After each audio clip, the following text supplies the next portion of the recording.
नमस्कार दोस्तों। I hope you guys are doing good. मौसम बड़ा अच्छा है। I hope you are enjoying your weekend. दोस्तों, कैफ़े नॉर्म्स के बारे में मैं आपसे डिस्कस करना चाहता था। मैंने देखा है कि मेन स्ट्रीम जो यूट्यूबर्स हैं उन्होंने अभी तक एक कोई फुल फ्लेज्ड वीडियो मुझे नहीं मिली, तो खुद ही मैं पढ़ रहा था। कुछ आर्टिकल्स मैंने पढ़े हैं मनी कंट्रोल पे, ऑटो कार पे, तो कुछ इंटरेस्टिंग और सरप्राइजिंग फैक्ट्स पता चले हैं। आप और मैं जैसे एंड यूज़र हैं, राइट, वी बाय कार्स, तो बहुत डिसीजंस जो हैं वो देख के चलना पड़ता है कि माहौल क्या चल रहा है, बजट क्या है। तो आप भी सोच रहे होंगे एज अ यूज़र के एकदम से डीजल कार्स क्यों गायब होती जा रही है मार्केट से। खास करके जैसे मारुति ने सबसे पहले बंद किया अपना 1.3 मल्टी जेट। सभी जो उनकी लाइन है, जो उनका पोर्टफोलियो है, वो पेट्रोल है। VW का भी 1.5 TDI बंद हो गया, उसके बाद अभी 1.0 1.5 TSI पेट्रोल ही आ रहे हैं। छोटी गाड़ियों से निकलता जा रहा है धीरे धीरे डीजल। तो कैफ़े नॉर्म्स का जैसे थोड़ा सा आपने सुना होगा कि कैफ़े नॉर्म्स के चलते या BS6 के चलते ऐसा हो रहा है। तो डेफिनेटली BS6 जो लागू हुआ है उसके चलते तो ऐसा हो ही रहा है, बिकॉज बहुत स्ट्रिक्ट नॉर्म्स हैं। और BS6 फेज़ 2 जो है वो 2023 में आने वाला है। BS फेज़ 2 का जो मकसद है दोस्तों, वो है कि टॉक्सिक गैसेज जो हैं वो कम से कम जो है एमिट हो, और ज़्यादा स्ट्रिक्ट किया जाएगा और रियल टाइम टेस्टिंग की जाएगी।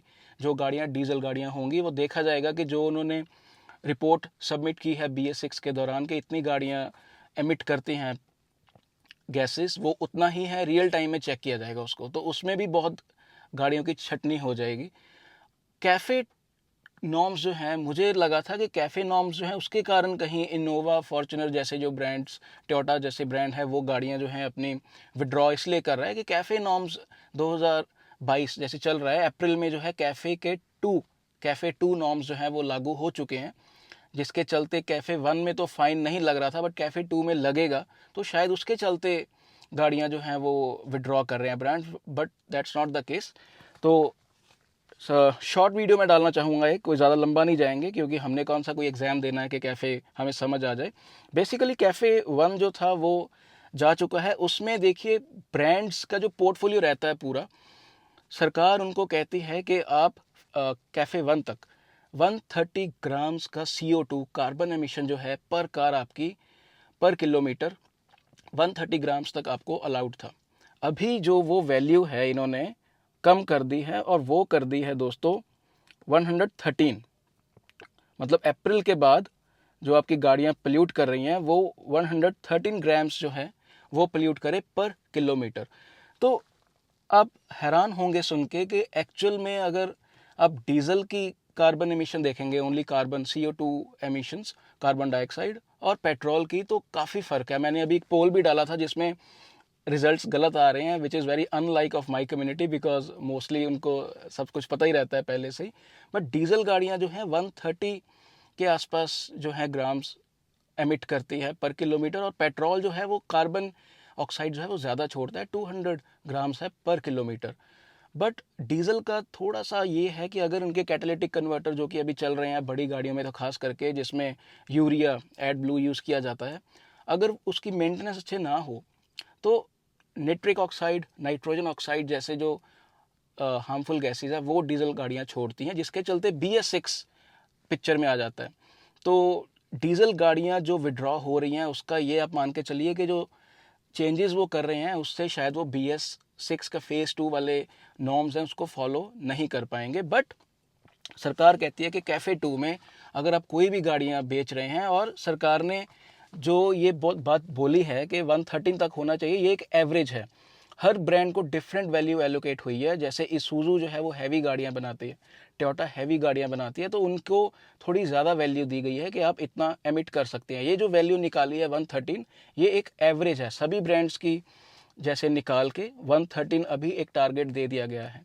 तो सभी ब्रांड्स जो हैं एनुअली रिपोर्ट जो है सबमिट करेंगे। तो बेसिकली कैफ़े है क्या? Cafe is corporate average fuel economy. तो बेसिकली हर कार का जो कार्बन फुटप्रिंट है उसको कम करने का प्रयास किया जा रहा है, राइट, जिसमें कैफ़े जो है वो प्राइमरीली टारगेट कर रहा है कार्बन को, दैट्स इट। इससे ज़्यादा कुछ नहीं, उसको कोई मतलब नहीं है कि और गैसेज आप क्या छोड़ रहे हैं, अकेले कार्बन डाइऑक्साइड को वो टारगेट कर रहा है। और प्रति गाड़ी जो है हर ब्रांड को एक नंबर मिल चुका है। जैसे सुजुकी को 106 या 104 के आसपास मिला है, क्योंकि वो गाड़ियाँ हल्की बनाते हैं।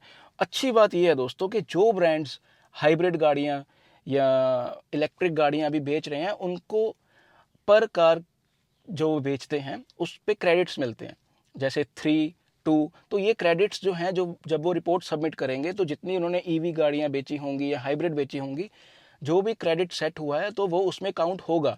तो कहीं ना कहीं वो नलीफाई भी कर सकते हैं या ऑफसेट कर सकते हैं, अगर कुछ गाड़ियाँ उनकी डीजल ज़्यादा या पेट्रोल गाड़ियाँ ज़्यादा कार्बन जो एमिट कर रही हैं, तो ऑब्वियसली वो फाइन से बच सकते हैं। एक लास्ट में मैं आपको बड़ी इंटरेस्टिंग चीज़ बताना चाहता हूँ, ये इसमें मैं देख नहीं पा रहा आर्टिकल मनी कंट्रोल में, ये शायद ऑटो कार में था।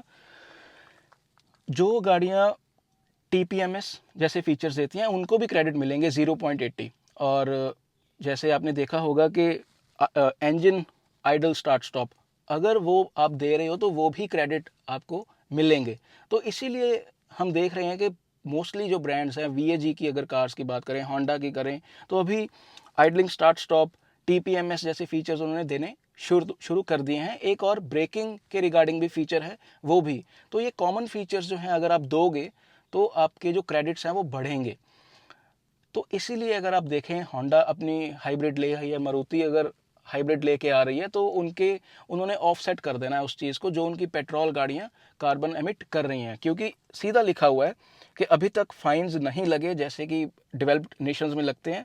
बट हमें नहीं पता कि इस साल के बाद हो सकता है कि ब्रांड्स को फ़ाइन लगे और वो रेट्रोस्पेक्टिव फ़ाइन भी कलेक्ट कर सकती है government. So we never know. तो it is just like we are transforming from petrol diesel to hybrids and EVs. ये सरकार चाहती है कि ज़्यादा से ज़्यादा आप जो ब्रांड्स हैं वो इंफ्रा में खर्च करें इस चीज़ में, और एक ट्रांजिशन जो है वो इट शुड टेक प्लेस। तो कैफ़े नॉर्म्स का जैसे हम ये सोच रहे थे कि डीजल गाड़ियाँ विड्रॉ हो रही हैं, तो it is not the case. Cafe के कारण वो चीज़ नहीं हो रही। कैफ़े इज़ बेसिकली ब्रांड देख रहा है कि मेरी एक गाड़ी जो है वो जितनी उनको वैल्यू एलोकेट की गई है ग्राम्स में CO2 एमिट करने की पर किलोमीटर, उतनी ना करे, या वो जब रिपोर्ट सबमिट करेंगे तो कहीं ना कहीं कम हो, ताकि वो फाइन से बच सकें। BS6 2 की जो बात है वो मैं थोड़ी सी और रिसर्च करके करूँगा कि उसमें रियल टाइम टेस्टिंग में कौन सी डिवाइसेस यूज़ होंगी या कितनी वैल्यू है इसमें। आई होप आपको ये हेल्पफुल लगा होगा कि कैफ़े 2 का क्या मसला है। इन शॉर्ट, कैफ़े 2 सिर्फ CO2 को टारगेट करने के लिए बनाया गया है कि आपके कार्बन जो एमिशंस है वो कम हो, कार्बन डाइऑक्साइड की। पर ब्रांड एक आपको वैल्यू दे दी गई है। एवरेज वैल्यू इंडस्ट्री की 113 है, जो कि पहले 130 थी। और ब्रांड्स जो हैं फीचर्स दे के, आइडलिंग जैसे हो गया राइट, इंजन आइडलिंग वाला, TPMS दे के, ब्रेकिंग के कुछ फीचर्स दे के, और EVs हाइब्रिड्स लॉन्च करके इस वैल्यू को फुलफिल कर रहे हैं ताकि इनको फाइन ना लगे, right. I hope this video has help you guys. Cheers.